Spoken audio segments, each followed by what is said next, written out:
Hello दोस्तों, स्वागत है आपका हमारे यूट्यूब चैनल गंगवारी ब्रेन में। गंगवारी ब्रेन आज फिर उपस्थित है एक नए टॉपिक के साथ। आज राजन सीरीज के सारे बहुविकल्पीय प्रश्न करेंगे। पहला प्रश्न ऋण पूर्णांक संख्या है। ऋण पूर्णांक सभी संख्याएं धनात्मक हो चाहे ऋणात्मक हो, सभी पूर्णांक होती हैं और 0 से धन दिशा की ओर धनात्मक पूर्णांक होते हैं और 0 से ऋण दशा की ओर ऋणात्मक पूर्णांक होते हैं। ये संख्या रेखा दिखाई गई है, मध्य में 0 है। 0 से हम दाईं ओर जाएंगे तो धनात्मक संख्या यानी धन पूर्णांक बढ़ते हुए मिल रहे हैं और अगर बाईं ओर जाएंगे तो ऋण पूर्णांक मिल रहे हैं। तो यहाँ पे दिया हुआ है ऋण पूर्णांक संख्या पूछा गया, तो ऋण पूर्णांक वही हो जाएगा जो माइनस के साथ, पूर्णांक का मतलब पूरा अंक को दिया हो लेकिन चिन्ह क्या हो, ऋण। तो पूरा अंक 5 है और चिन्ह है माइनस, तो ऋण पूर्णांक हो गया -5। अगला है क्या शून्य का गुणात्मक प्रतिलोम होता है? नहीं। क्यों? शून्य एक परमेय संख्या होती है, शून्य को परमेय संख्या माना गया है। परमेय संख्या के बट्टे में यानी हर में कुछ नहीं होता तो एक होता है। अगर शून्य के हर में एक है तो अब इसका गुणात्मक प्रतिलोम का मतलब इसे उल्टा कर देंगे तो 1/0, जबकि 1/0 जिसके हर में 0 हो जाता है उसका मान हो जाता है अनंत।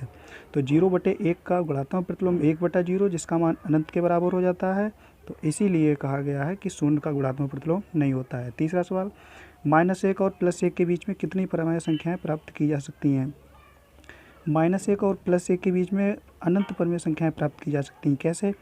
हम -1 और +1 के बीच में कुछ भी लिख सकते हैं। -1 से बड़ी यानी माइनस का 0.9, माइनस का 0.8, माइनस का 0.7, माइनस का 0.75, इस तरह से कोई भी संख्याएं लिख सकते हैं। तो ये सारी संख्याएं -1 और +1 के बीच में होंगी, तो इस तरह से अनंत संख्याएं हो जाएंगी, परमेय संख्याएं। चौथा है -8 का योगात्मक प्रतिलोम। योगात्मक प्रतिलोम में हम केवल चिन्ह बदल देते हैं। यहाँ पे -8 है तो इसका योगात्मक प्रतिलोम हो जाएगा +8।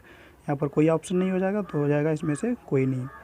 आगे है -16 का योगात्मक प्रतिलोम होगा, तो -16 इसमें भी चिन्ह हट जाएगा, माइनस का प्लस हो जाएगा तो इसका योगात्मक प्रतिलोम हो जाएगा +16। इसमें कोई ऑप्शन नहीं है तो दा हो जाएगा, ठीक। छठा है जब दो अनुपात समान हो तो ऐसे संबंध को क्या कहते हैं जिनके अनुपात समान होंगे? मिश्रित अनुपात का मतलब अनुपात मिले हुए हों। सरल अनुपात जिनमें अनुपात सरल रूप में दिया हुआ, और समानुपात मतलब समानुपात, सम अनुपात यानी सम मीन समान हो, अनुपात में अनुपात। तो आर्थिक मतलब शाब्दिक अर्थ भी निकल रहा है कि समानुपात। तो दो अनुपात समान हो तो ऐसे संबंध को समानुपात कहेंगे। अगला 7वां सवाल देखते हैं। समानुपाती पदों 20:30, समानुपात 60:90 में, देखो अगर कोई 4 संख्याएं या 4 पद, संख्या रूपी 4 पद समानुपात के रूप में दिए हुए हैं तो प्रथम पद और अंतिम पद यानी दो बाहरी वाले पदों का जोड़ दो बाहरी वाले पदों की गुणा बराबर होती है आंतरिक पदों की गुणा, यानी कि मध्य पद और बाह्य पदों की, बीच वाले दोनों पदों की गुणा बराबर हो जाती है बाहर वाले दोनों पदों की गुणा के। ये तो इसका एक कॉमन रूल है। अब इसमें हम देखते हैं अब विकल्प कौन कौन से हैं। पहला है 20 और 60 मध्य के पद हैं। 20 प्रथम पद है यानी बाहर का, 60 मध्य पद, ये नहीं हो पाएगा, गलत है। दूसरा देखते हैं 30 और 90 मध्य का पद है, 90 लास्ट का हो जाता है, 30 तो है मध्य का, लेकिन ये भी नहीं सही है। 20 और 30 मध्य पद हैं, 20 और 30 ये प्रारंभ के 2 पद हैं लेकिन मध्य पद नहीं है। चौथा वाला देखिए 30 और 60 मध्य पद हैं, तो 30 और 60 ये 20 और 90 के बीच में है तो 30 और 60 मध्य पद हैं, तो द विकल्प सही हो जाएगा। 25-75 अगला 8वां सवाल। 25-75 500 और 1000 समानुपात में नहीं है क्योंकि, देखिए अगर समानुपात में तब होंगे जब इनके अंदर वाले यानी आंतरिक पदों का गुणनफल यानी मध्य पदों का गुणनफल बराबर होगा बाह्य पदों के गुणनफल के। क्योंकि अगर 75 और 500 की गुणा यानी मध्य पद 75 गुणा 500 नहीं बराबर हैं 25 गुणा 1000 के, तो ये क्योंकि उधर आ जाएगा 25,000, इधर 75 और 500 की गुणा करेंगे तो ये उससे कम होगा, बराबर नहीं आएगा। तो भाई यहाँ पे हो जाएगा बाह्य पदों, दूसरा वाला बाह्य पदों का गुणनफल बराबर मध्य पदों के गुणनफल पे नहीं है। यहाँ पे नहीं लिखा गया, यहाँ पे बराबर को काट दिया गया, बराबर को काट दिया गया, इसका मतलब है कि बराबर नहीं है। 9वां सवाल। 6 और 55 का मध्य अनुपाती, किसी भी संख्याओं का मध्य अनुपाती निकालने का सूत्र होता है वर्गमूल AB। यानी ए और बी की जो संख्याएं दी हैं उनका गुणा करेंगे और उनका वर्गमूल ले लेंगे। तो बराबर वर्गमूल ए बी बराबर वर्गमूल 6 गुणा 54, इनका गुणा आएगी 324। 324 का वर्गमूल 18 का वर्गमूल होता है, तो 6 और 54 का मध्यानुपाती 18 हो जाएगा। बा विकल्प सही है। 10वां है 5:5 समानुपात x अनुपात 45 में x का मान होगा।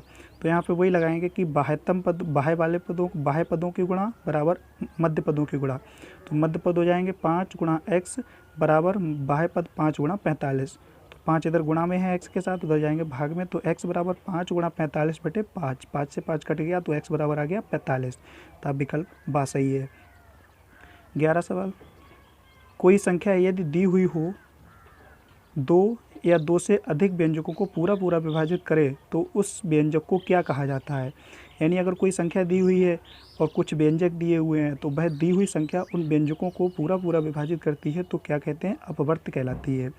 जैसे देखिएगा इसमें आंसर गलत दिया हुआ समावर्त, तो वो अपवर्त होगी। जैसे 6 के अपवर्त लिखे गए हैं 12, 18 और 24, यानी 6 हो गई वो संख्या और वो हो गए व्यंजक 12, 18 और 24। तो 12, 18 और 24 ये 3 हैं, तो तीनों 6 से विभाज्य हो रहे हैं पूरे, तो ये क्या हो गए, इसके अपवर्त हो गए। तो दा सही होगा। 12वां है 9, 12 और 18 का लासा है। तो 9, 12 और 18 को इस तरह से लिखेंगे, तो सबसे पहले 2 से कटेगा 18, 12 भी कट जाएगा तो 2 से काट लेंगे, फिर 6 कट रहा है तो फिर 2 से काटेंगे, अगली बार में 3 से काटेंगे, फिर 3 से काटेंगे, तो लास्ट में तब तक काटेंगे जब तक अंत में 1 1 नहीं प्राप्त होगा। फिर जितने भी गुणनखंड आएंगे उनकी आपस में गुणा कर लेंगे, वही लासा हो जाएगा। तो लासा बराबर 2 गुणा 2 गुणा 3 गुणा 3, 2 दूनी 4, 3 12, 12 3 36, तो लासा हो जाएगा 36। विकल्प दूसरा सही है। 13 है 9 के अपवर्तक हैं। 9 के अपवर्तक का मतलब होता है कि वे सभी अंक या संख्याएं जिनसे दी हुई संख्या पूरी विभाजित हो जाए। हालांकि इसमें विकल्प सा जो है इसमें 1, 3, 6 और 9 दिया हुआ था, तो जिसमें से 6 से 9 नहीं विभाजित हो रहा है, तो 6 को काट देंगे अगर तो 1, 3, 9 बचेगा, तो यही 1, 3 और 9 के अपवर्तक हो जाएंगे, क्योंकि 9 1 से भी विभाज्य होगा, 3 से भी हो जाएगा और 9 से भी हो जाएगा। इन तीनों संख्याओं के अतिरिक्त और किसी अंक से 9 विभाजित नहीं होगा, तो 9 के अपवर्तक हो गए 1, 3 और 9। आगे और याद रखिएगा, एक जो है सभी संख्याओं का अपवर्तक होता है, यानी 1 से सभी संख्याएं कट जाती हैं। 14 है सबसे छोटी प्राकृतिक संख्या क्या है। प्राकृतिक संख्याएं 1 से शुरू होती हैं और अनंत तक जाती हैं। प्राकृतिक संख्याएं वे होती हैं जो काउंटिंग नंबर्स कहलाती हैं, मतलब जो हम गणना करने में गिनने में जो जिन संख्याओं का उपयोग करते हैं वो प्राकृतिक संख्या कहलाती हैं। और गिनती के लिए हम 1 से स्टार्टिंग करते हैं, तो सबसे छोटी प्राकृतिक संख्या हो गई 1। बा विकल्प सही। 15 सबसे छोटी पूर्णांक संख्या क्या है। तो सबसे छोटा सबसे छोटी पूर्ण संख्या जो प्राकृतिक संख्याएं होती हैं, प्राकृतिक संख्याओं में अगर शून्य को जोड़ दिया, शून्य को मिला दिया जाए, यानी अगर शून्य के साथ शून्य को जोड़कर हम अगर प्राकृतिक संख्याओं को लिख दें, जैसे प्राकृतिक संख्या ऊपर लिखी 1 2 3 4 5, अब हमने इसे शून्य लगाकर लिख दिया तो ये पूर्ण संख्या हो गई। तो पूर्ण संख्या बराबर 0, 1 2 3 4 5 डैश अनंत।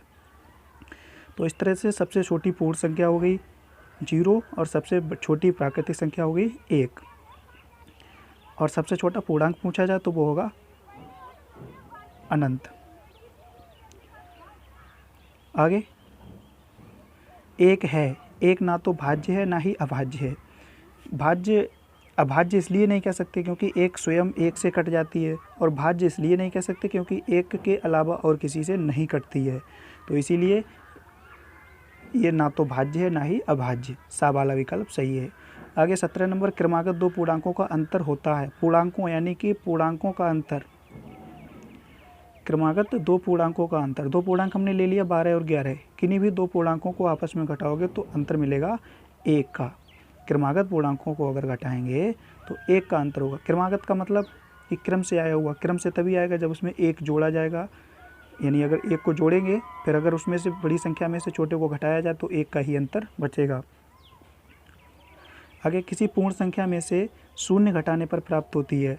तुम्हारे पास कोई संख्या है, अगर उसमें से शून्य घटा दिया जाए तो क्या मिलेगा, वही संख्या प्राप्त होगी। जैसे 21 में से 0 घटाया गया 21 बचा। 19 है प्राकृतिक संख्या है। प्राकृतिक संख्या देखिएगा 2/3 प्राकृतिक संख्या यानी काउंटेबल नंबर्स, जिनसे गणना की जा सके। 2/3 से गणना नहीं की जा सकती, -5/6 से गणना नहीं की जा सकती, वर्गमूल 3 से गणना नहीं की जा सकती। 5 गणना में 5 प्रयुक्त किए, मतलब 5 अंक नंबर 5 प्रयोग किया जाता है, तो प्राकृतिक संख्या हो गई 5। 20 नंबर है, 1 - 8x को पूर्ण वर्ग बनाने के लिए जोड़ा जाएगा। पूर्ण वर्ग बनाने के लिए जैसे 1 है तो 1 को हम 1 का स्क्वायर लिख देंगे, तो जैसे आगे दिया गया है 1 स्क्वायर माइनस 8 को पूर्ण वर्ग कब बनेगा, पूर्ण वर्ग का मतलब होता है पहले पद का वर्ग माइनस माइनस है तो माइनस का बनेगा पहले पद का वर्ग माइनस 2 गुणा पहला पद गुणा दूसरा पद प्लस दूसरे पद का वर्ग। तो ये हो गया पहले पद का वर्ग 1 स्क्वायर, माइनस लगाया, जो मध्य पद में दोनों पदों की गुणा का 2 गुना आता है तो वो 2 निकाल लिए हमने। बाकी 2 निकालने के बाद क्या बचा, ये 8x है, 8x को इस रूप में तोड़ लेंगे कि 2 अलग निकाल लिया, तो यहाँ पे बचा 8x में से 2 अलग निकाल लिया तो 4 बचेगा, तब क्योंकि 4 दूनी 8x हो जाएगा, तो 4x बचा, तो वो 4x हो गया। और एक पहला पद 1 था तो 1 से गुणा हो जाएगी, तो वही 1 स्क्वायर माइनस 2 गुणा 1 हमने 1 बना लिया और 8x को 2 और 4x में अलग कर लिया और 1 से गुणा कर दी। तभी इसको अगर हम मध्य पद को हल करें तो 2 एकम 2 चौके 8x आ जाएगा मध्य पद में, प्लस तो अब देखिएगा 1 स्क्वायर माइनस 2 गुणा पहला पद 1 आ गया गुणा दूसरा पद 4x है, तो प्लस का 4x का होल स्क्वायर जोड़ देंगे, तभी आ जाएगा 1 स्क्वायर माइनस 2 गुणा 1 प्लस गुणा 4x प्लस 4x स्क्वायर का होल स्क्वायर हो जाएगा 16x स्क्वायर। तो ये हो जाएगा पहला पद हो गया 1 स्क्वायर माइनस 2 गुणा पहला पद 1 गुणा दूसरा पद 4x प्लस के दूसरे 16x स्क्वायर, ये दूसरा पद है, तो यही हो जाएगा पहले पद माइनस दूसरे पद का होल स्क्वायर, यानी 1 माइनस 4x का होल स्क्वायर। तो इसमें हमें क्या जोड़ना पड़ेगा, 16x स्क्वायर जोड़ना पड़ेगा। भाई हमने 16x स्क्वायर जोड़ा तभी तो ये 1 माइनस 4x का होल स्क्वायर हुआ, तो भाई 16x स्क्वायर जोड़ना पड़ेगा। आगे 21 x square minus 4x minus 5 के गुणनखंड हैं, x square minus 4x minus 5 के गुणनखंड हैं। इसमें अंतिम पद 5 है, 5 की मध्य स्क्वायर वाले पद के गुणा 1 से गुणा करेंगे, 5 एकम 5 आएगा। 5 के अंतिम पद माइनस है तो 5 के ऐसे गुणनखंड जिनका अंतर 4 आ जाए मध्य पद के बराबर, तो 5 एकम 5, तो वही 5 माइनस 1 लिखा है। बाकी द्विघात समीकरण की तरह से आप इसको हल करेंगे और आंसर आएगा x + 1 × x - 5। 22 नंबर, किसी त्रिभुज का क्षेत्रफल ज्ञात करने का सूत्र। तो त्रिभुज का क्षेत्रफल ज्ञात करने का सूत्र होता है 1/2 गुणा आधार गुणा ऊंचाई। 23 नंबर है, यदि किसी समबाहु त्रिभुज की भुजा की लंबाई 10 सेंटीमीटर हो तो उसका क्षेत्रफल क्या होगा। भुजा की लंबाई दी है तो क्षेत्रफल पूछा गया। समबाहु त्रिभुज का क्षेत्रफल होता है वर्गमूल 3/4 गुणा भुजा स्क्वायर, तो वर्गमूल 3/4 गुणा भुजा स्क्वायर मतलब 10 का स्क्वायर बराबर वर्गमूल 3/4 गुणा 10 स्क्वायर आ गया 100, 4 से 100 काटेंगे 25 आ गया, तो वही आ गया 25 वर्गमूल 3, पास में लिख दिया तो वही हो गया 25 वर्गमूल 3 वर्ग सेंटीमीटर। आगे 24 है, वृत्त का क्षेत्रफल का सूत्र है। वृत्त का क्षेत्रफल याद है, पता होगा, पाई आर स्क्वायर, यानी पाई गुणा त्रिज्या का वर्ग। 25 नंबर, वृत्ताकार मैदान की बाह्य त्रिज्या r1 और आंतरिक त्रिज्या r2 है, तो वृत्ताकार मैदान का क्षेत्रफल होगा। बाह्य त्रिज्या मतलब कोई वृत्ताकार मैदान है तो उसके एक अंदर का क्षेत्रफल है एक बाहर का, तो जो अंदर वाली किनारी है उसकी त्रिज्या है r2 और जो बाहर वाली है उसकी त्रिज्या r1। तो बड़ी कौन सी होगी, बाहर वाली होगी r1, तो वही हो जाएगा क्षेत्रफल, बड़ी वाली के स्क्वायर में से छोटे वाले का स्क्वायर घटा देंगे तो वो हो जाएगा पाई r1 square minus r2 square. यहाँ पर r स्क्वायर होता है तो r तो तभी निकल के आएगा कि r बड़े में से छोटी की त्रिज्या घटा देंगे तभी तो मैदान का क्षेत्रफल निकल के आएगा, तभी हो जाएगा पाई r1 स्क्वायर माइनस r2 का स्क्वायर। नंबर आ सही है। 26 नंबर, यदि एक वृत्ताकार मैदान की त्रिज्या 7 मीटर है तो मैदान का क्षेत्रफल होगा। तो देखिए मैदान का क्षेत्रफल पाई आर स्क्वायर, क्योंकि वृत्ताकार है तो पाई आर स्क्वायर बराबर पाई का मान रखा 22/7 गुणा 7 स्क्वायर, 22/7 गुणा 7 गुणा 7, 7 से 7 कटेगा, 7 और 22 के गुणा करेगा आ जाएगा 154 मीटर स्क्वायर, तो ये 12 नंबर सही। आगे 27 नंबर, घन के आयतन का सूत्र है। घन के आयतन का सूत्र होता है भुजा की घात 3। घन एक त्रिविमीय आकृति है, भुजा की घात 3। 28 आयत का प्रत्येक कोण होता है, आयत का प्रत्येक कोण 90 अंश होता है। आयत में आमने सामने की भुजाएं बराबर होती हैं, प्रत्येक कोण 90 अंश होता है, 90 अंश को समकोण कहते हैं, तो आयत का प्रत्येक कोण होता है समकोण। 29 नंबर 16 और 40 का तृतीय अनुपात ही होगा। तृतीय अनुपाती, ये 16 और 40 दिए हुए हैं तो इनको हम अनुपात में लिख लेंगे 16:40, समानुपात का चिन्ह लगा के द्वितीय पद फिर से लिख लेंगे, तो 16:40 अनुपात लगाएंगे 16:40 समानुपाती, दूसरी संख्या फिर से लिखेंगे 40, उसके अनुपात में लिखेंगे x। फिर मध्य पदों की गुणा बराबर बाह्य पदों की गुणा, यानी 40 × 40 बराबर x × 16। अगर इसकी जगह कोई और संख्या आ जाती, जैसे 5 और 25 आ जाता, तो लिखते 5:25 समानुपात 25, जो द्वितीय संख्या होगी उसे दोबारा लिखेंगे समानुपात लगा के, फिर अनुपात में x ले लेंगे, फिर बाह्य पदों की गुणा बराबर मध्य पदों की गुणा, तो 40 × 40 बराबर x × 16, तो 40 हो जाए, x बराबर निकालेंगे तो 16 भाग में आ जाएगा, 40 की गुणा 1600, तो x बराबर 1600/16, 1600 से 16 कटेगा 100 आ जाएगा, तो x बराबर आ गया 100। आगे तीसरा, x² + 2y + 3 कैसा व्यंजक है? विजातीय व्यंजक है, क्योंकि इसमें x और y दो तरह के अचर पद यूज किए, दो तरह के चर यूज किए गए हैं, जिसमें जो व्यंजक एक ही चर में पूर्ण होता है तो वह सजातीय, और जिसमें कई चर आ जाते हैं तो वो विजातीय। इसमें x y दोनों आ गए तो ये विजातीय हो गया। अगर इसे घात के रूप में हो देखें तो ये सबसे बड़ी घात इसमें 2 है, तो ये द्विघातीय हो जाएगा। 31 9y² + 4y + 8, तो इसमें देखिएगा दो चर आए हैं, दोनों जगह पे y दिया हुआ है, यानी कि चर कौन सा ही प्रयोग हुआ है? केवल y चर प्रयोग हुआ है, तो ये हो गया सजातीय, क्योंकि एक ही प्रकार का चर यूज हुआ है, तो ये सजातीय हो गया। ऊपर वाले में x y दोनों थे तो वो विजातीय। 32 समीकरण में पक्ष होते हैं। समीकरण में दो पक्ष होते हैं, बायां पक्ष और दायां पक्ष, left hand side and right hand side. तो समीकरण हो चाहे सर्वसमता हो, दोनों में पद होते हैं दो ही, तो समीकरण में दो पद हो गए। 33 3x² + 5x - 2 व्यंजक कैसा समीकरण है? इसमें देखो घात के रूप में है, तो सरल समीकरण में एक ही घात होती है, विघात वो होता है जिसमें कोई घात नहीं लगती हो, n घात जिसकी घात n हो, यानी कोई गिनती में ना हो, केवल n हो। यहाँ पर सबसे बड़ी घात 2 है, तो ये हो जाएगा द्विघातीय समीकरण। 34 x + 1 की होल घात 3 बराबर 0 कैसा समीकरण है? व्यंजक कैसा समीकरण है? अगर हम इसको x + 1 की होल घात 3 है, अगर हम इसे a + b की होल घात 3 के रूप में खोलें तो a की घात 3 यानी x की घात 3 आएगा, तो ये किस रूप में हो जाएगा? त्रिघात के रूप में हो जाएगा, तो विकल्प नंबर बा सही है। अगर यहाँ पे x + 1 की होल घात 2 होता तो इसमें x + 1 मतलब a + b के होल स्क्वायर वाला सूत्र खोला जाता, तो आता a², तो वह द्विघात समीकरण हो जाता। लेकिन यहाँ पर होल क्यूब यानी घात 3 लगी हुई है, तो ये त्रिघात समीकरण। आगे है ax + bx - ay - vy के गुणनखंड हैं। तो स्टार्टिंग के दो पदों में और अंत के दो पदों में कुछ कॉमन लेंगे। स्टार्टिंग वाले दोनों में x कॉमन है, अंत वाले दोनों में कॉमन है माइनस का y, तो स्टार्टिंग में दोनों में कॉमन लेंगे x, तो आ जाएगा x कॉमन लेंगे तो आएगा a + b, दूसरे में लेंगे माइनस का y, तब आ जाएगा a + b, तो a + b कॉमन निकालेंगे तभी एक पद आ जाएगा a + b, दूसरा आ जाएगा x - y, तो विकल्प नंबर 7 सही हो जाएगा। 36 नंबर x² - 8x + 7 के गुणनखंड हैं। इसका अंतिम पद 7 है, तो 7 की स्क्वायर वाले पद के गुणांक यानी 1 से गुणा करेंगे तो 7 × 7। अब 7 के ऐसे गुणनखंड जिसका जोड़ यानी अंतिम पद प्लस है, तो इसका जोड़ मध्य पद यानी 8 के बराबर आ जाए, तो 7 × 7 आ जाएगा। तो 8 की जगह लिखेंगे x² माइनस के 7 + 1 का इंटू x ब्रैकेट बाहर x + 7, फिर उसे हल करेंगे तो आंसर आ जाएगा x - 1 × x - 7। 37 है 6x² - x - 15 के गुणनखंड हैं। तो इसमें अंतिम पद यानी तृतीय पद 15 है, 15 की गुणा x² वाले पद यानी 6 से करेंगे, तो 15 6 से गुणा की तो आ गया 15 6 के 90।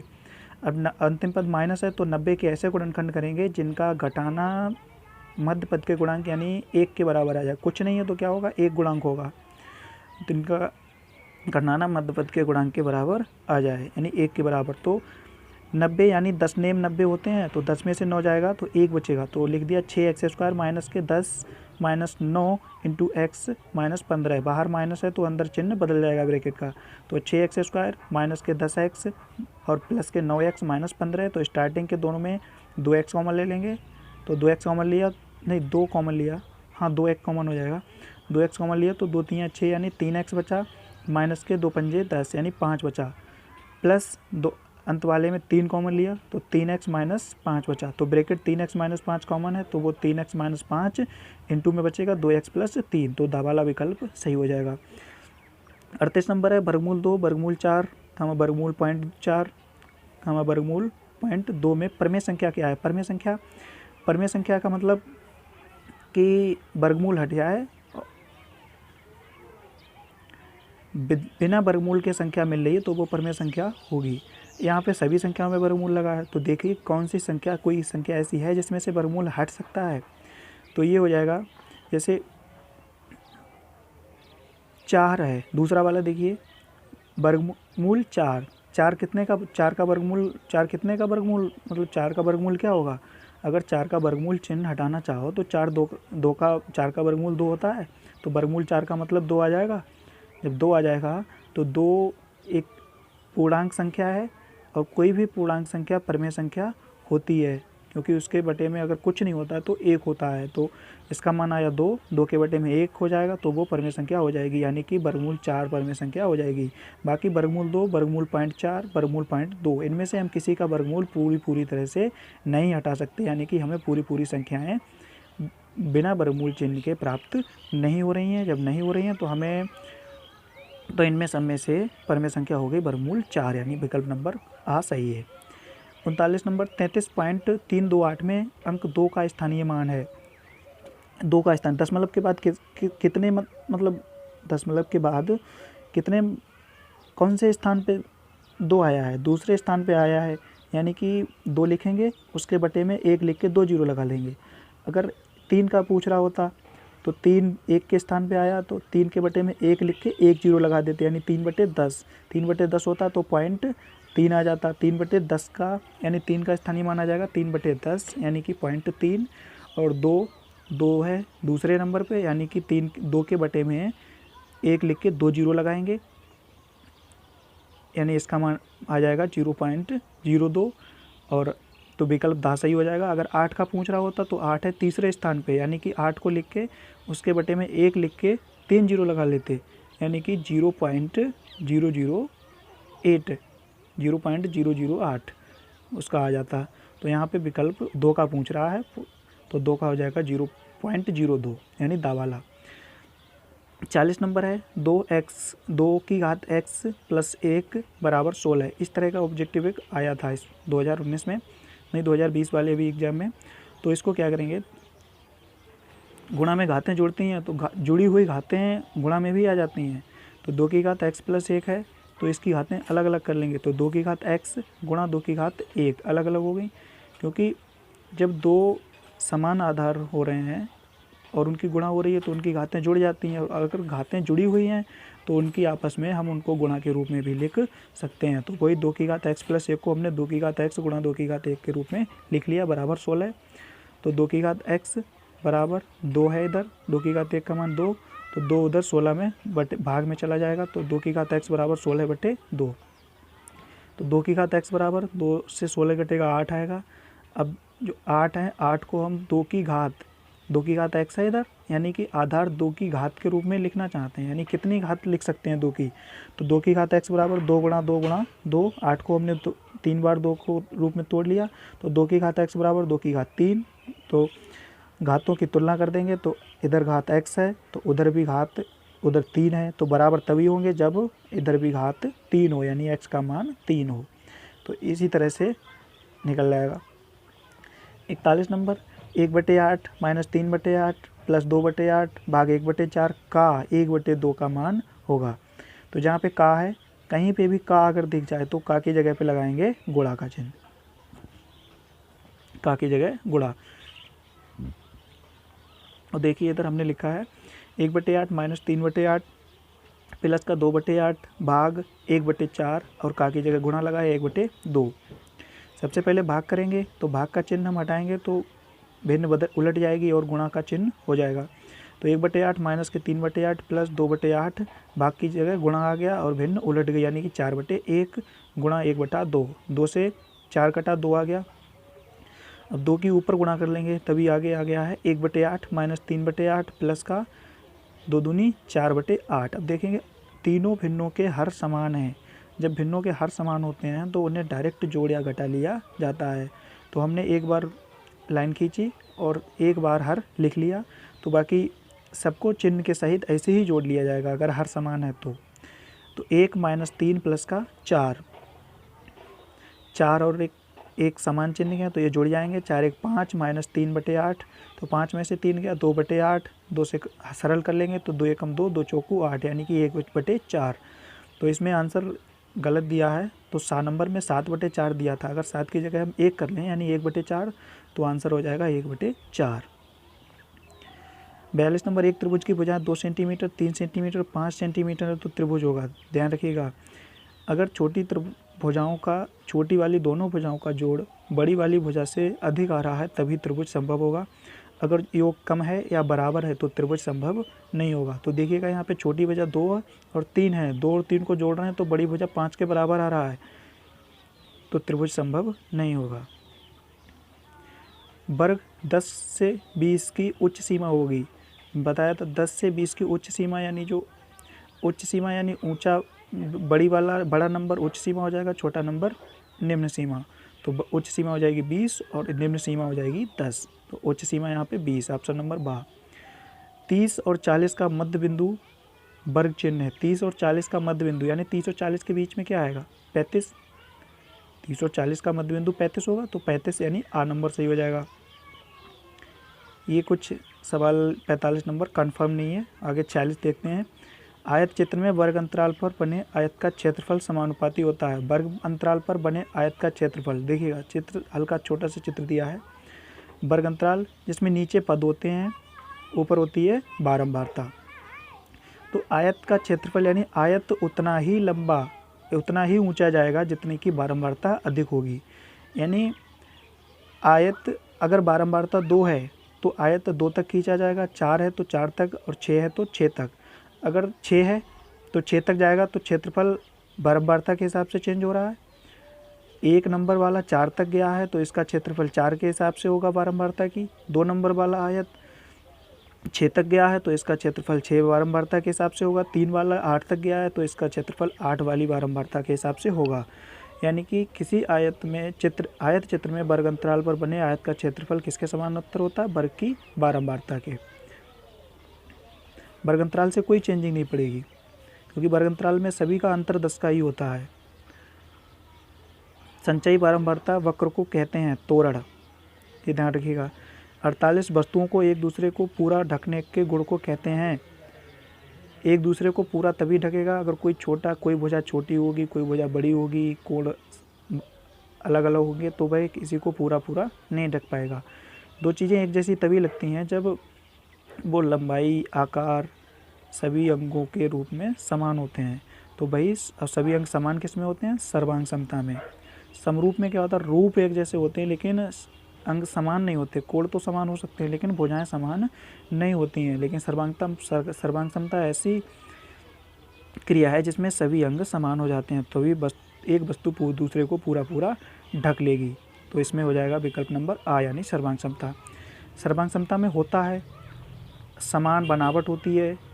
सर्वांग समता का मतलब सभी अंग समान होंगे। जब सभी अंग समान होंगे तो बनावट भी समान होगी। जब बनावट समान होगी, सभी अंग समान होंगे तो समान आकार होगा। आकार समान होगा, अंग समान होंगे तो क्षेत्रफल भी समान होगा। जब तीनों विकल्प समान सही हैं तो ये हो जाएगा ये सभी। सर्वांग समता में 50 नंबर, सर्वांग समता में समान त्रिभुजों में होता है समान संगत कोण, यानी कोण भी समान होंगे, भुजाएं भी समान होंगी, क्षेत्रफल भी समान होंगे, यानी कि उपरोक्त सभी। 51 नंबर, सर्वांग समता की शर्तें हैं SAS, S को भुजा और A को एंगल देखा गया। तो SAS यानी भुजा कोण भुजा, ये भी एक सर्वांग समता की प्रमेय है। यानी अगर दो त्रिभुजों में के दो कोण और एक भुजा समान है तो त्रिभुज सर्वांग होंगे। दूसरा है SSS यानी तीनों भुजाएं समान हो दोनों त्रिभुजों की तो त्रिभुज सर्वांग होंगे। तीसरा है AAS यानी दो कोण और एक भुजा समान है तो दोनों त्रिभुज सर्वांग होंगे। तो ये तीनों सर्वांग समता की शर्तें हैं, तो ये उपरोक्त सभी हो जाएगा। 52 नंबर, समान कोणिक दो सरल रेखीय आकृतियाँ जिनकी संगत भुजाएं समानुपाती हों। देखिए सर्वांग में सभी संगत भुजाएं समानुपाती ना होकर संगत भुजाएं आपस में बराबर होती हैं। और ऐसा किस में होता है, मैंने बताया था कि जो समरूप होंगे उसमें एंगल बराबर होंगे या तो एंगल तो बराबर होते हैं और भुजाओं का अनुपात, संगत भुजाओं का अनुपात बराबर होता है, यानी संगत भुजाएं समानुपाती होती हैं। तो संगत भुजाएं समानुपाती होती हैं समरूप में।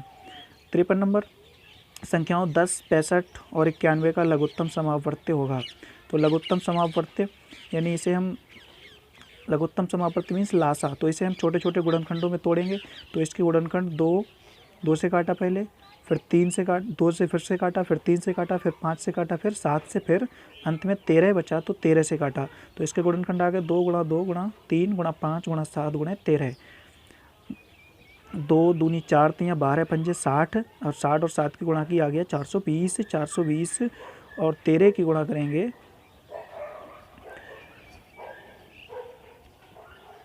नहीं सॉरी, यहाँ पे जो 10, 65 और 91 का लासा पूछा गया है, जबकि यहाँ पे 10 की जगह 60 कर लिया था, तो आंसर गलत आ रहा।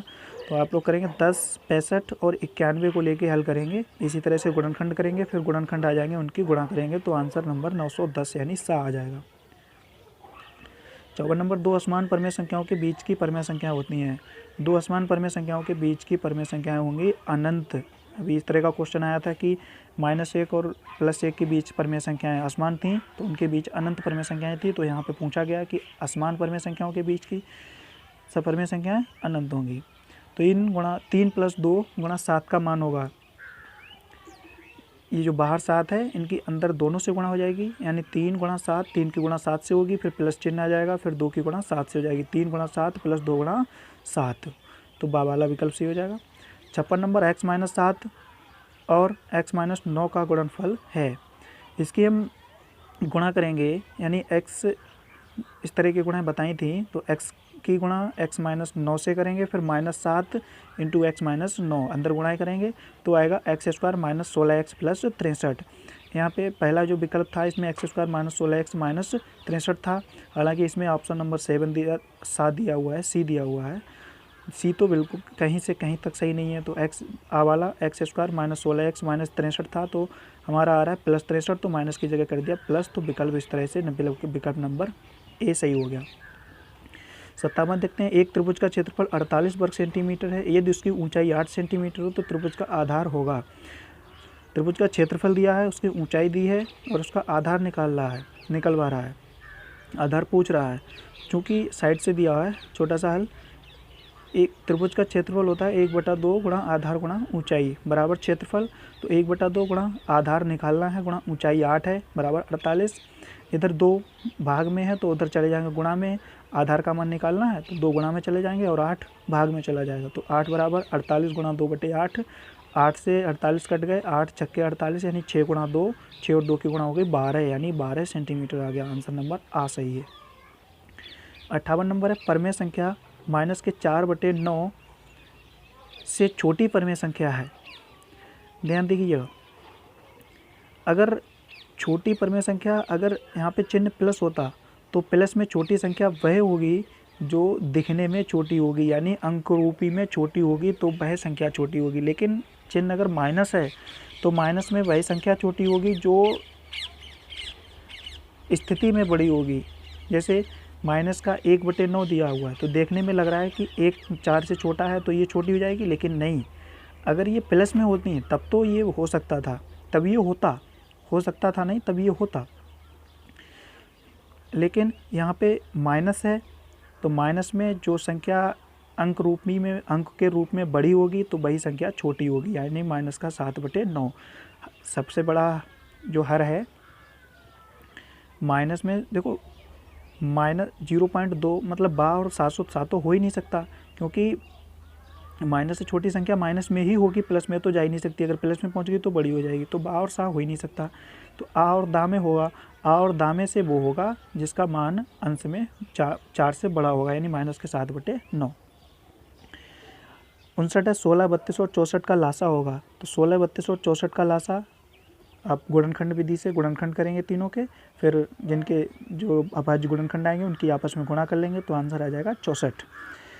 60 नंबर है, समीकरण 1.5 बाई माइनस के 7 बराबर 0.5 बाई का हल है। तो ये जो दाईं ओर 0.5 बाई है, तो इसको हम बाईं ओर यानी बाई का मान निकालना है, तो बाई वाले एक तरफ रखेंगे और जो अंकीय पद है उसे दूसरी तरफ भेज देंगे। तो 1.5 बाईं ओर है, दाईं ओर है, बाईं ओर है, सॉरी 1.5, तो बाईं ओर 1.5 है, तो दाईं ओर से 0.5 बाई को हम बाईं ओर लाएंगे, तभी 0.5 बाई बाईं ओर आएगा, तो 1.5 बाई में से घट जाएगा तो आ जाएगा। और ये 7 जो माइनस का है ये दूसरी तरफ जाएगा प्लस में, तो 1.5 बाई माइनस के 0.5 बाई बराबर 7 दिया हुआ है। तो 1.5 में से 0.5 घट गया, यानी 1.5 में से आधा चला गया, तो 1 बचा ना पूरा पूरा, तो 1 बाई बचा बराबर 7, तो बाई बराबर 7 आ जाएगा। विकल्प नंबर बा सही। 61 नंबर है, ये जो दिया हुआ है तो इनमें y into z minus x plus z into x minus y plus x into y minus z. तो बाई की अंदर दोनों पहली ब्रैकेट से बाई की दोनों पदों में गुणा करेंगे, फिर दूसरी में जेड से करेंगे, तीसरी में एक्स से करेंगे।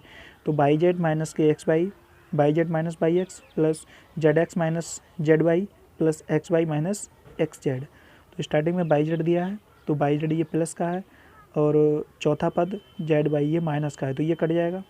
बाई एक्स माइनस का है और पाँचवा पद प्लस का एक्स वाई दिया है, तो ये इससे कट जाएगा। जेड एक्स तीसरा और एक्स जेड माइनस का है लास्ट पद, ये भी कट जाएगा, तो आंसर आ जाएगा 0, दा सही है।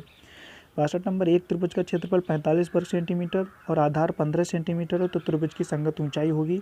तो इसमें भी उसी तरह से सूत्र लगाएंगे, क्षेत्रफल बराबर 1/2 आधार गुणा ऊंचाई।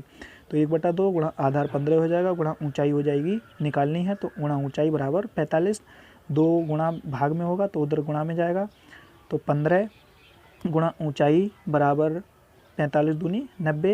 अब 15 इधर गुणा में बचेगा, तो आधार बराबर 90/15, 15 छक्के 90, तो x बराबर यानी ऊंचाई बराबर आ जाएगी 6 सेंटीमीटर। हल करेंगे इसे। 63 है, पूर्ण संख्याओं का योग का तत्समक अवयव होता है।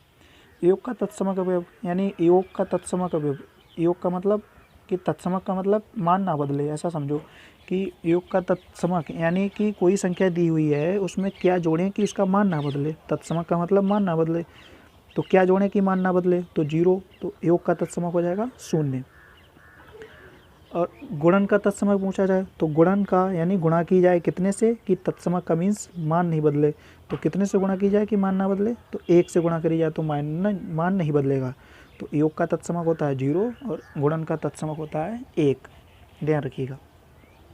ये सारे सवाल आप हल करके देखेंगे।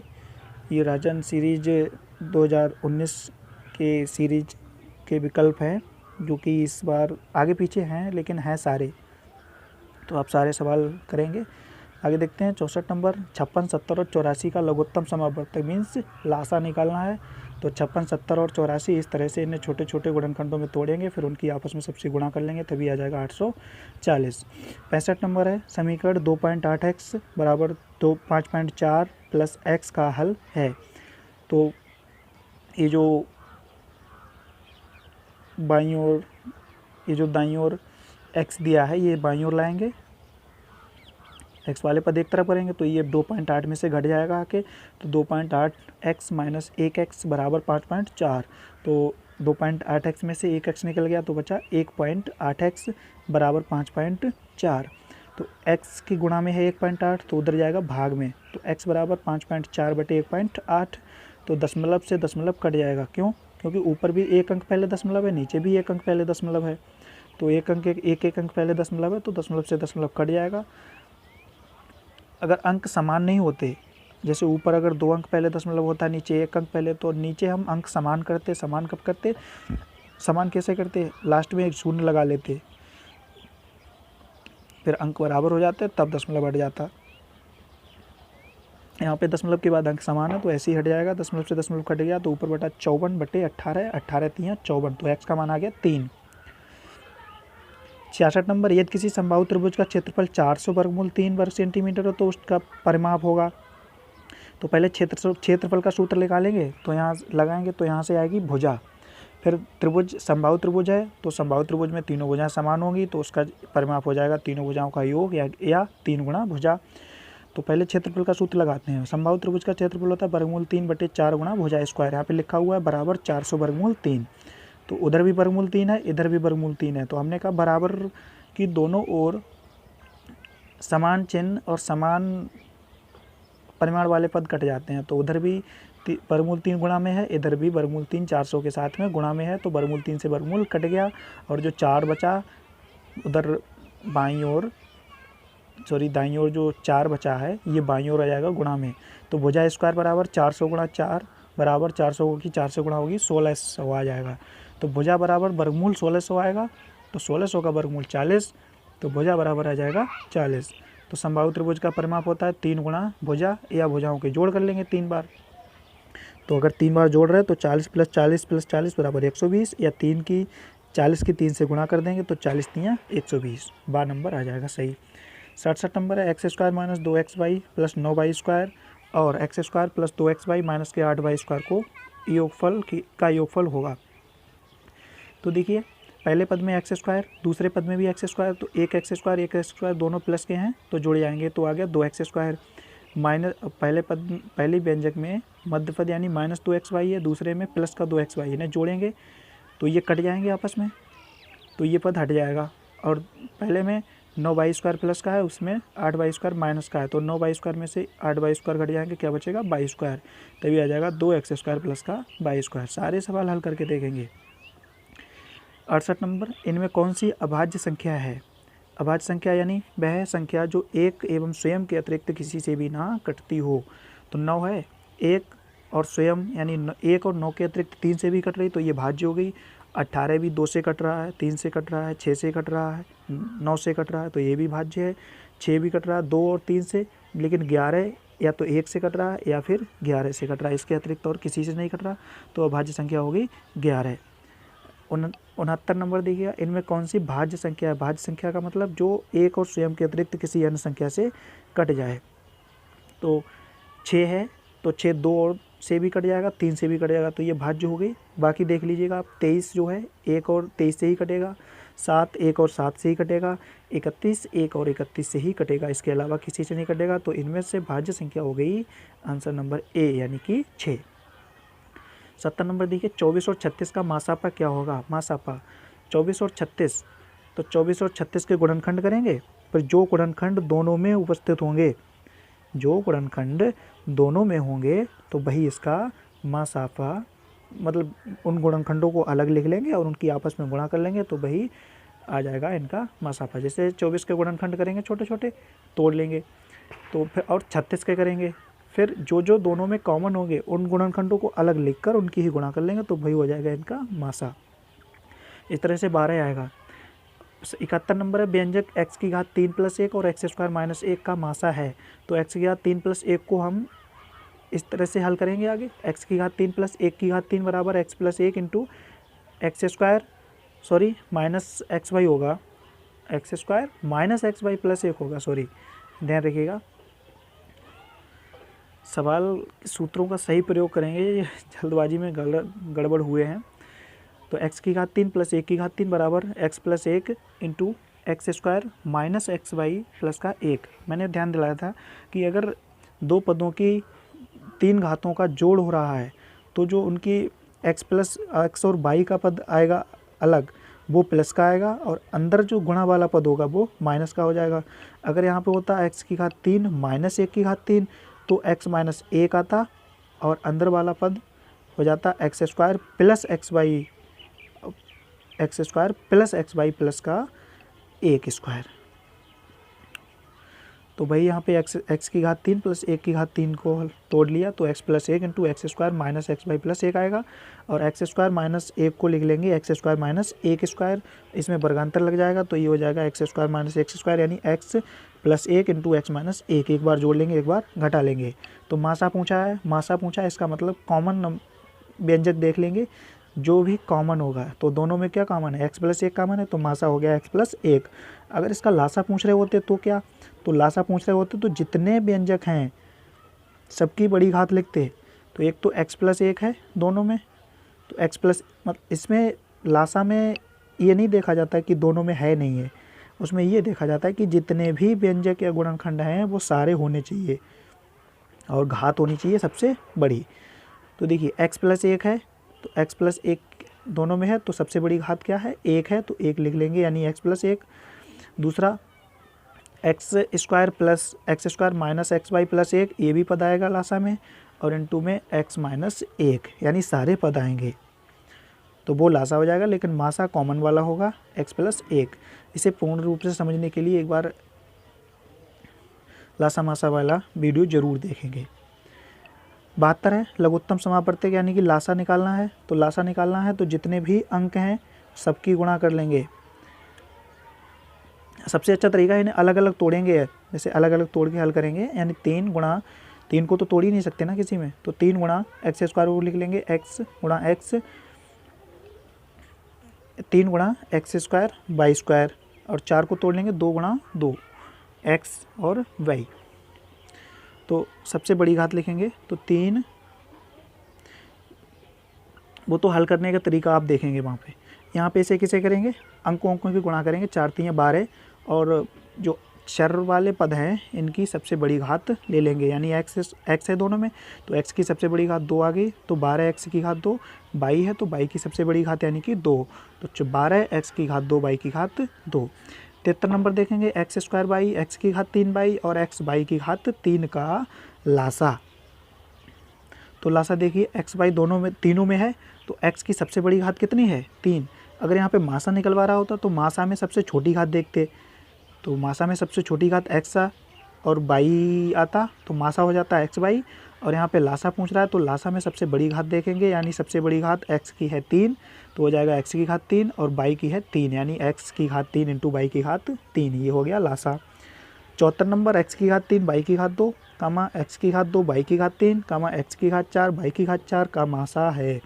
तो मासा निकलवा रहा है देखो, तो सबसे छोटी घात लेंगे, तो तीनों में देखेंगे x² की x की सबसे छोटी घात कितनी है, मध्य वाले पद यानी दूसरे वाले व्यंजक में मिल रही है 2, तो x की घात 2, सॉरी मासा पूछा है तो इसमें गलत आंसर लगाया है। मासा होगा सबसे छोटी घात है, x की सबसे छोटी घात है 2 और y की सबसे छोटी घात है 2, तो इसमें आंसर नंबर आ होगा सही। ये मेरी मिस्टेक, मेरी गलती है, राजन सही है यहाँ पे, ये मेरी गलती है। तो x² सबसे छोटी घात है, मासा में सबसे छोटी घात, लासा में सबसे बड़ी घात, जिस तरह से ऊपर हमने सबसे बड़ी घात ली थी और मासा में यहाँ पे सबसे छोटी घात लेंगे, तो x और y आया है तो x की सबसे छोटी घात बीच वाले पद में मिल रही है 2 और y की सबसे छोटी घात पहले वाले पद में मिल रही है 2, तो आंसर हो जाएगा सबका मासा हो जाएगा x की घात 2 y की घात 2। 75 नंबर भाज्य का सूत्र, भाज्य बराबर भाजक गुणा भागफल प्लस शेषफल, ये सही है। 76 नंबर सबसे छोटी प्राकृतिक संख्या है, प्राकृतिक संख्या यानी काउंटेबल नंबर्स, 0 से हम गिनती करते ही नहीं है, दो काउंटेबल नंबर है लेकिन सबसे छोटा नहीं है, तो सबसे छोटा यानी काउंटिंग जहाँ से स्टार्ट करते हैं, काउंटिंग 1 से स्टार्ट करते हैं, तो सबसे छोटा हो गया 1। 1 की पूर्ववर्ती संख्या, 1 का पूर्ववर्ती होता तो 0 है लेकिन वो संख्या नहीं है, 1 की पूर्ववर्ती वो संख्या नहीं है, तो इसलिए 1 का पूर्ववर्ती 0 तो होता है लेकिन संख्या नहीं होता, 0 संख्या नहीं है, तो इसलिए लिख देंगे इनमें से कोई नहीं। 101 से बड़ी क्रमांक संख्याएं 102, 103, 104 ये सारी क्रम से हैं और सारी 101 से बड़ी हैं और क्रमागत हैं, तो ये सभी हो जाएगा। 79 नंबर देखेंगे 15 गुणा 12 गुणा 3 बराबर 15 गुणा 3 गुणा माइनस के 12 गुणा 3, यानी पहले एक ब्रैकेट में घटा के फिर गुणा किया गया है, फिर आगे क्या किया है, दोनों की अलग अलग गुणा करके फिर घटाया गया है। तो अब साचार्य नियम क्या होता है, साचार्य नियम साइड में दिखेगा, साचार्य का उल्टा बंटन होता है। तो यहाँ पे अगर यानी कि ये जो दाईं ओर जो पद दिए हुए हैं, दाईं ओर जो पद हैं इसे अगर बाईं ओर कर दें और बाएं वाले को दाईं ओर कर दें, इस तरह से जो मैंने लिखा है 15 गुणा 3 माइनस 12 गुणा 3 बराबर 15 माइनस 12 गुणा 3, तो ये हो जाएगा साचार्य, ठीक है, अंतर का साचार्य। और ये जो इस तरह से यानी गुणन घटा के फिर गुणा किया गया है, तो ये साचार्य का उल्टा यानी बंटन, तो व्यवकलन पर आधारित गुणा का बंटन नियम, तो उल्टा साचार्य का उल्टा बंटन होता है। तो ध्यान रखिएगा ये। 80 नंबर माइनस इंटू -8 का योगात्मक प्रतिलोम, बहुत ध्यान से अच्छे से समझिएगा। एक -8 के साथ लगा हुआ है, एक माइनस ब्रैकेट से पहले है, तो माइनस माइनस क्या हो जाएगा प्लस, यानी कि ये जो दी हुई संख्या है ये क्या है, प्लस का 8 है। हालांकि इसमें 2 माइनस जरूर हैं, तो माइनस माइनस प्लस होता है, तो ये संख्या हो गई प्लस का 8, और प्लस के 8 का योगात्मक प्रतिलोम हो जाएगा -8। तो कभी माइनस देख के दूसरा ना लगा बैठना, तो माइनस माइनस प्लस है और प्लस का माइनस होता है, तो ये जाएगा -8, यानी विकल्प नंबर आ। 81 नंबर निम्नलिखित में से कौन सी परमेय संख्या नहीं है, ये क्वेश्चन आया था, तो इसमें पाई होगा। 82 नंबर धन पूर्णांक 3a + 5 के ठीक बाद का धन पूर्णांक होगा। एक जो ठीक बाद का मतलब एक आगे का तब होगा जब एक जोड़ देंगे, यानी कि 3a + 5 प्लस का 1, तो 5 और 1 जुड़ जाएगा, तो 5 और 1 6, यानी कि ये ठीक बाद का हो जाएगा 3a + 6। 83 नंबर निम्नलिखित में से योगात्मक तत्समक है। योगात्मक तत्समक यानी कि अभी आया भी था ये, यानी तत्समक का मतलब वही मान रहे, कब, योगात्मक मीन्स जोड़ने पर। इनमें से किसको किसी संख्या में जोड़ने पर मान समान रहेगा, वही रहेगा, तो 0। गुणात्मक हो जाएगा 1। 84 नंबर 7/3 का योगात्मक प्रतिलोम। योगात्मक में क्या है, योगात्मक में 7/3 का योगात्मक प्रतिलोम, योगात्मक प्रतिलोम के लिए चिन्ह बदल दिया जाएगा केवल, तो 7/3 प्लस का है, तो इसका हो जाएगा माइनस का 7/3। गुणात्मक होता तो ये हो जाता 3/7। अगर गुणात्मक पूछा होता तो विकल्प नंबर तीसरा सही होता, इसमें योगात्मक पूछा है तो विकल्प नंबर बा, यानी कि माइनस के 7/3 सही है। 85 नंबर x² - 1 का सरलतम बटे x + 1 का होल स्क्वायर का सरलतम रूप है। देखिएगा ऊपर x² - 1 को हम लिख लेंगे x² - 1² बटे x + 1 का होल स्क्वायर। तो ऊपर देख रहे हैं पहले पद का वर्ग माइनस दूसरे पद का वर्ग, दो पदों का वर्ग हो रहा है और अंतर, तो वर्गांतर लग जाएगा, तो ऊपर हो जाएगा x + 1 × x - 1 बटे x + 1 का होल स्क्वायर। ऊपर x + 1 की होल घात 1 है, नीचे x + 1 की होल घात 2 है, तो ऊपर वाले पद से एक घात कट जाएगी नीचे, तो ऊपर बचेगा x - 1, नीचे बचेगा x + 1, तो आंसर हो जाएगा आ, यानी x - 1 बटे x + 1। 86 नंबर देखिए परमेय संख्या -24/45 के समतुल्य संख्या है। समतुल्य संख्या का मतलब इसे हम सरल करेंगे, तो सरल करिए और देखिए कौन सी परमेय संख्या आती है, तो वही समतुल्य हो जाएगी। समतुल्य का मतलब ना ही कुछ जोड़ना है, ना ही कुछ घटाना है, ना ही गुणा करनी है, बस उसे सरल कर लेंगे। तो -24/45 लिखा, मैंने इसे 3 से काटा, तो 3 × 24/3 एकम 3, यानी 3 × 5 = 15, तो -8/15 आया, तो इसका समतुल्य संख्या होगी -8/15। समतुल्य का मतलब अनुपात यानी रेशियो समान रहना चाहिए। 24/45 इसे सरल करेंगे तो -8/15 आ जाएगा, तो यही समतुल्य है। 87 नंबर समीकरण x/4 + 10 = -4 में x का मान होगा। तो इसमें x वाले पद को छोड़ के बाकी सबको दूसरी तरफ भेज देंगे, तो आगे हल किया है तो x/4 बराबर -4, और ये 10 इधर प्लस में है, ये भी माइनस में जाएगा, तो ये हो जाएगा x/4 बराबर -14। अब इधर बटे में 4 यानी भाग में है 4, तो गुणा में जाएगा उधर, तो x बराबर -14 × 4, तो x बराबर -14 × 4 = 56, यानी x बराबर -56। 88 नंबर एक वर्ग जिसकी भुजा 1.6 मीटर है, तो इस वर्ग का क्षेत्रफल होगा। तो 1.6 मीटर है तो वर्ग का क्षेत्रफल होगा, तो 1.6 और 1.6 की गुणा करेंगे। अगर इसमें दशमलव को ना देखें हम, तो 16 दिख रहे हैं, तो 16 की गुणा कर लेंगे, आ जाएगा 256। अब देखिए दशमलव 1 अंक पहले में है, 1 अंक पहले दूसरे में है, तो कुल हो जाएगा 1 और 1 2 अंक पहले, तो 256 में 2 अंक पहले दशमलव लगा देंगे, तो आंसर आ जाएगा 2.56 वर्ग मीटर। अगर कोई संख्याएं दशमलव में दी हैं, उनकी गुणा कराई जा रही है, तो दशमलव को ना मानते हुए गुणा कर लेंगे, फिर सारे दशमलव गिन लेंगे कि पीछे से कि कितने अंक पहले किसमें कितना लगा हुआ है, सबको जोड़ के उतनी पहले दशमलव अंक लगा देंगे। जैसे यहाँ पे 1.6 × 1.6 था, तो 1 अंक पहले में था, 1 अंक पहले दूसरे में था, तो कुल 2 अंक पहले हो गया, तो हमने 256 में 2 अंक पहले यानी 5 और 2 के बीच में दशमलव लगा दिया, तो आंसर हो गया 2.56 वर्ग मीटर। 89 है सबसे छोटी सम अभाज्य संख्या। सम अभाज्य संख्या मतलब सम भी हो और अभाज्य भी हो। तो ये 2 है, एक सम है ही नहीं, 4 है लेकिन 4 सम है लेकिन अभाज्य नहीं है। क्यों? क्योंकि ये 2 से कट जाता है। और 0 और 2 देखिएगा, 2 सम तो है ही है, बाकी ये अभाज्य भी है क्योंकि 2 जो है 1 और स्वयं यानी 2 के अतिरिक्त और किसी से नहीं कट रही है, तो ये इस तरह से अभाज्य हो गई। और सम तो ये है ही क्योंकि ये 2 से कट जाएगी, तो ये सम है और अभाज्य है। तो सबसे छोटी सम अभाज्य संख्या हो गई बा यानी कि 2। किसी त्रिभुज का क्षेत्रफल 45 वर्ग सेंटीमीटर है तथा आधार 15 सेंटीमीटर है, तो इस त्रिभुज की ऊंचाई होगी। तो सेम इसी तरह का सवाल हम कर चुके हैं, इसी में ऑब्जेक्टिव में ये दोबारा आया हुआ है।